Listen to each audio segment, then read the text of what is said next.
Hello, and welcome to the History of Philosophy in India by Janardhan Ganeri and Peter Adamson, brought to you with the support of the King's College London Philosophy Department and the LMU in Munich, online at historyofphilosophy.net.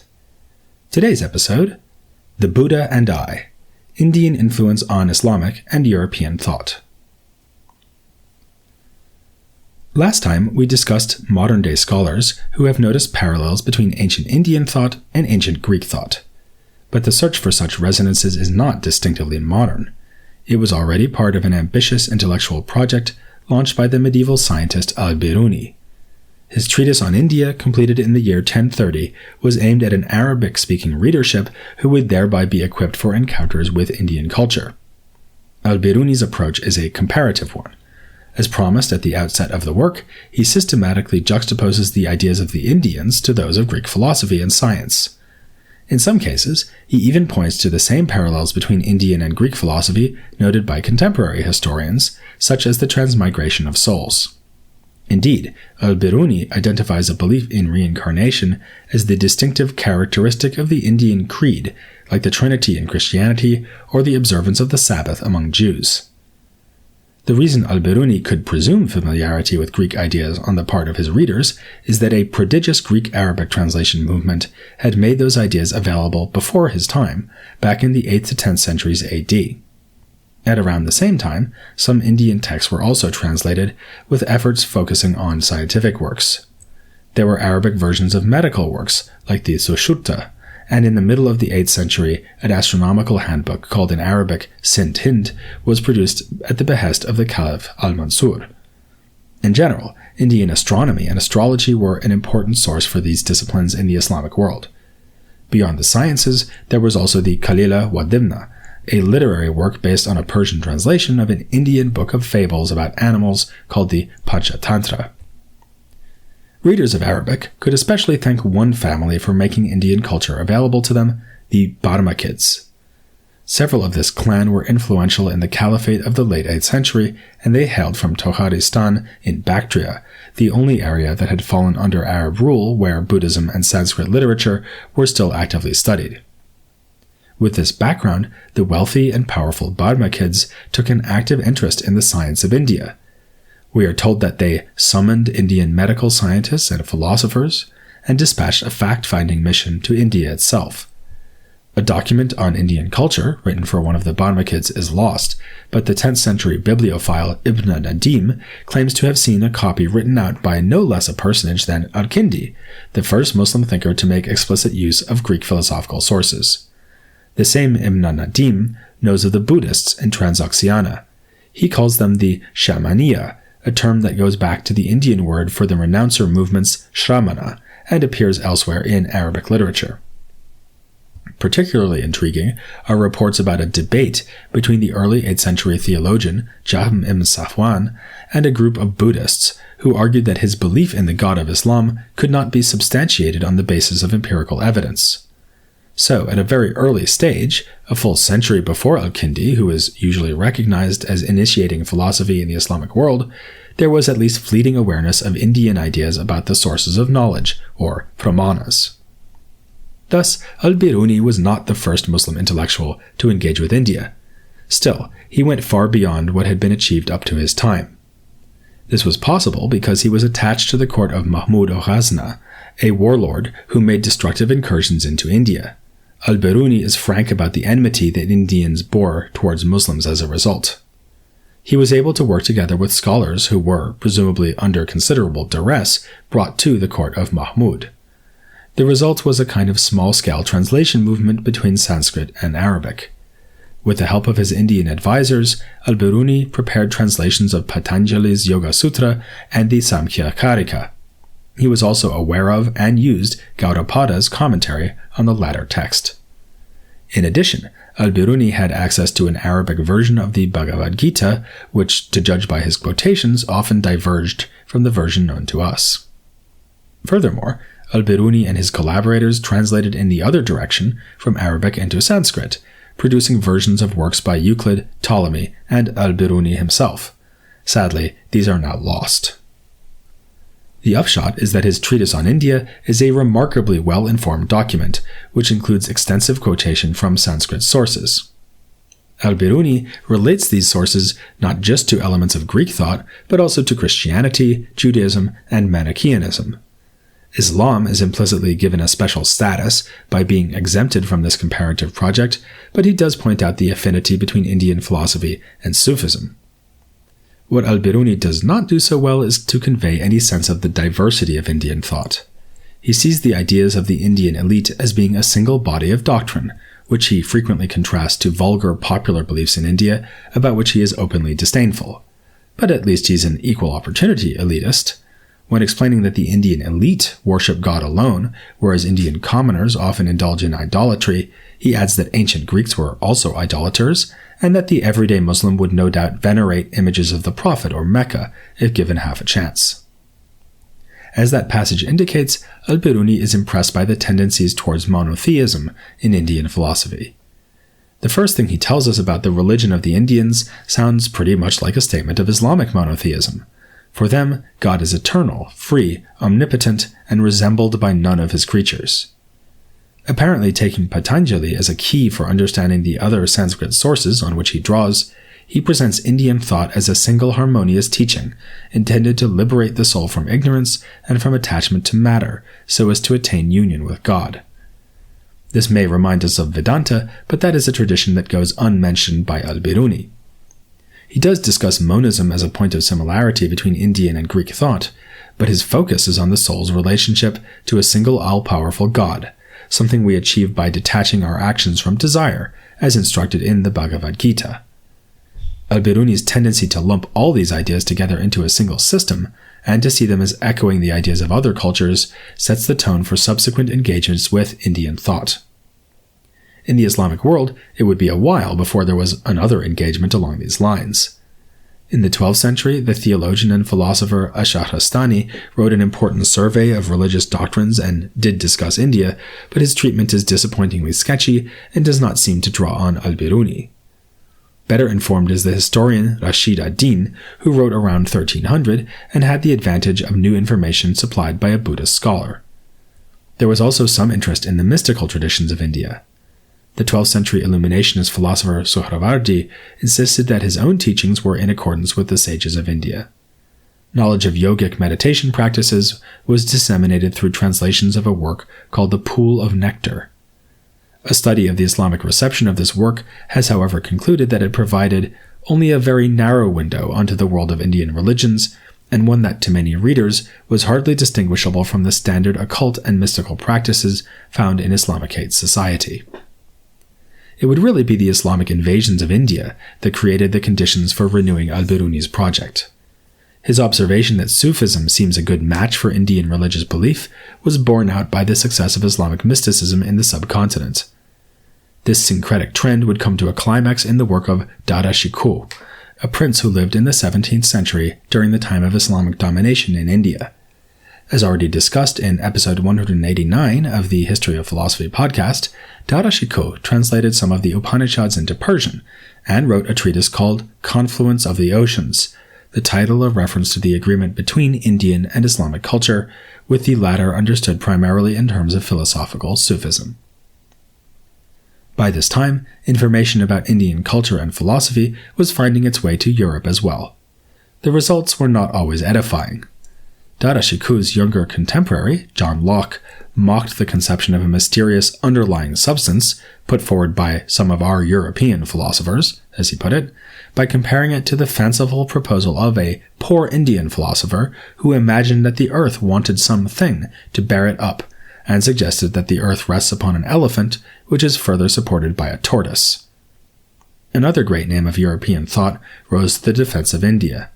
Leibniz chastised Locke, writing that this Indian conception of substance, for all its apparent thinness, is less empty and sterile than it is thought to be.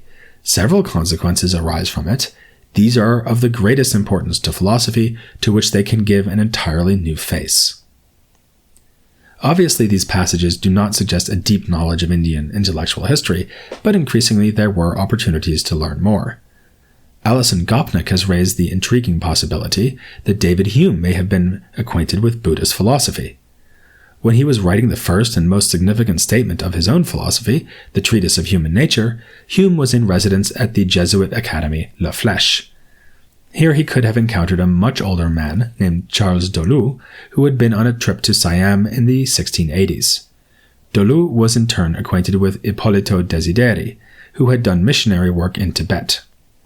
Both Desideri and Dolu were well informed about Buddhism, with Desideri even writing a treatise about what he called a false and peculiar religion observed in Tibet.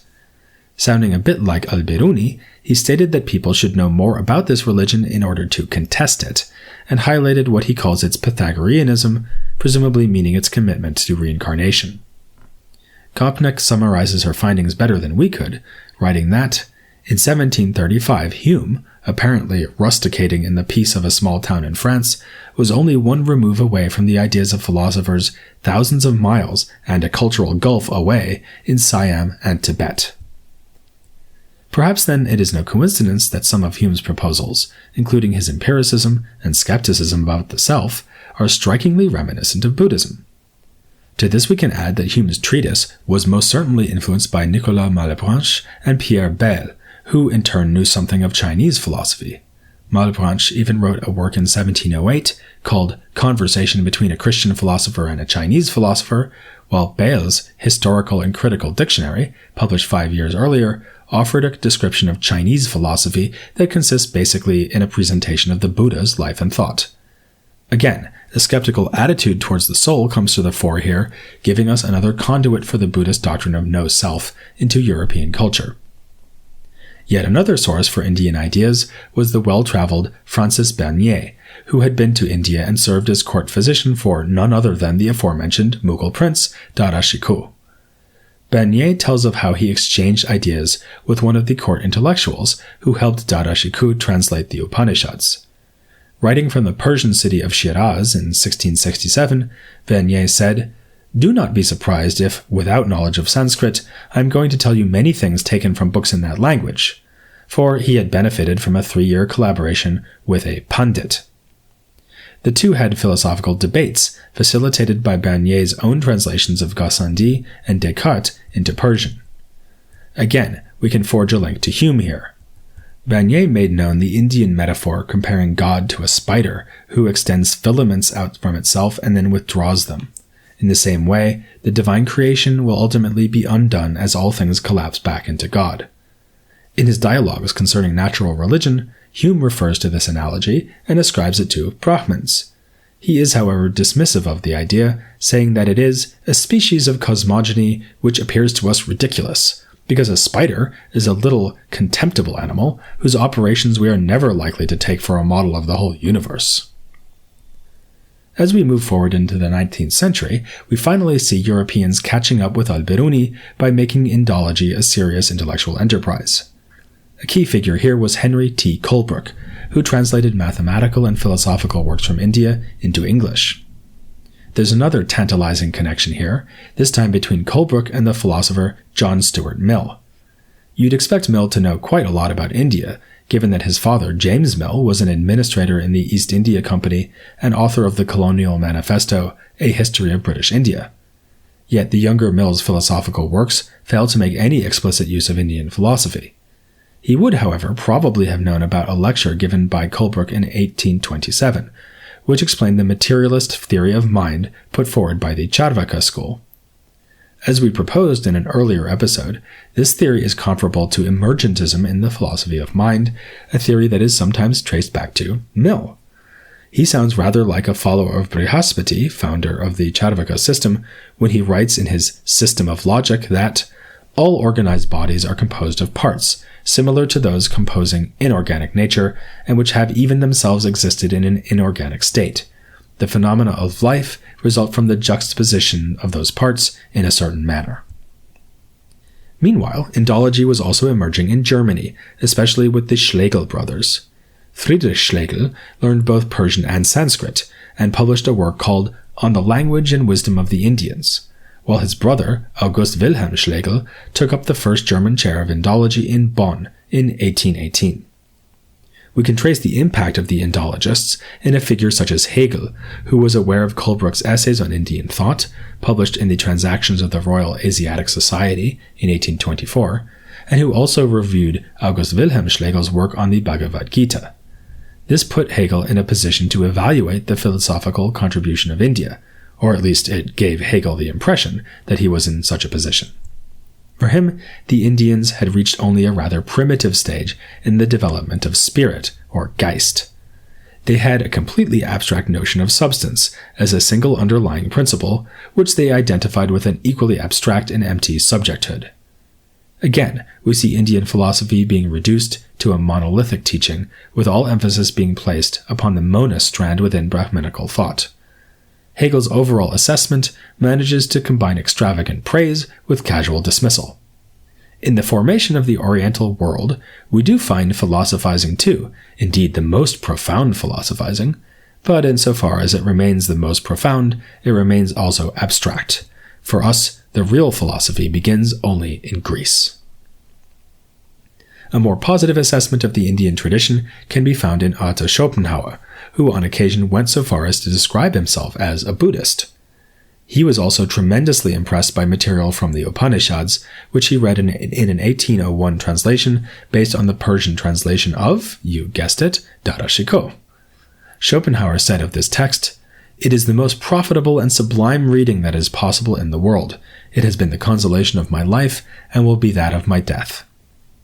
It's not so easy to say whether Schopenhauer's admiration for Indian thought went together with actual influence on his own thought. He was quite explicit in claiming agreement with Buddhism, along with the medieval mystical author Meister Eckhart. In a passage not entirely free of Hegel's mixture of praise and condescension, he wrote, "The Buddha, Eckhart, and I all teach essentially the same, Eckhart within the bounds of his Christian mythology. In Buddhism, these ideas are not encumbered by any such mythology, and are thus simple and clear, to the extent that a religion can be clear. Complete clarity lies with me." However, Schopenhauer also insisted that when he began his great work, The World as Will and Representation, he was as yet unacquainted with Buddhist philosophy, or at least with those aspects of it that resonated with his own system.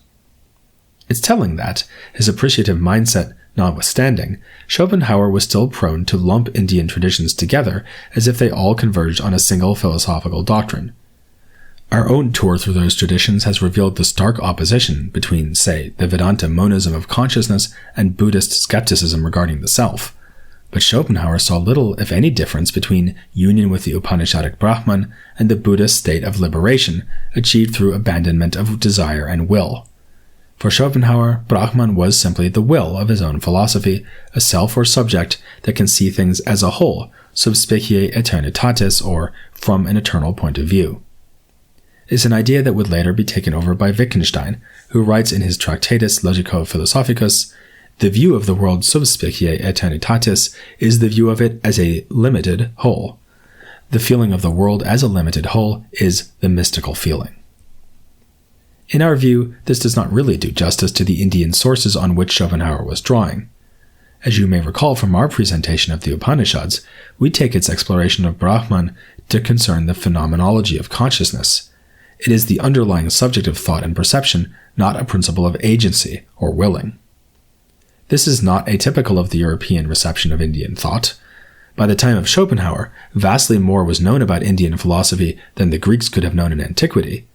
The translations from Sanskrit that we were missing in Hellenic culture were now available, and scholars like Colebrooke and the Schlegel brothers were making India the object of sustained and careful philological attention. Yet, with such figures as Hume, Hegel, and Schopenhauer, we still see Europeans being influenced as much by what they assumed Indian philosophy should be saying as by what it really said. There would, of course, be much, much more to say about the engagement between Europe and ancient India. Here we have only touched on a few of the more famous names, and we have not taken our story into the 20th century, when two holders of the Spalding Professorship at Oxford, Sarvepalli Radhakrishnan and Bimal Krishna Matilal, worked hard at convincing British philosophers to pay attention to the riches of India. Radhakrishnan's attempt to display India's rich tradition of philosophical idealism was unfortunately mistimed. By then, the short-lived school of British idealism had already begun to fall into disregard.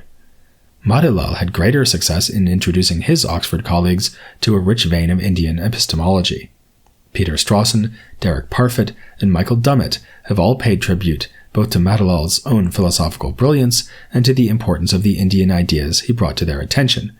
In the case of Parfit, the Buddhist analysis of persons, and for Strawson, the descriptive metaphysics of Nyaya and Vaisheshika.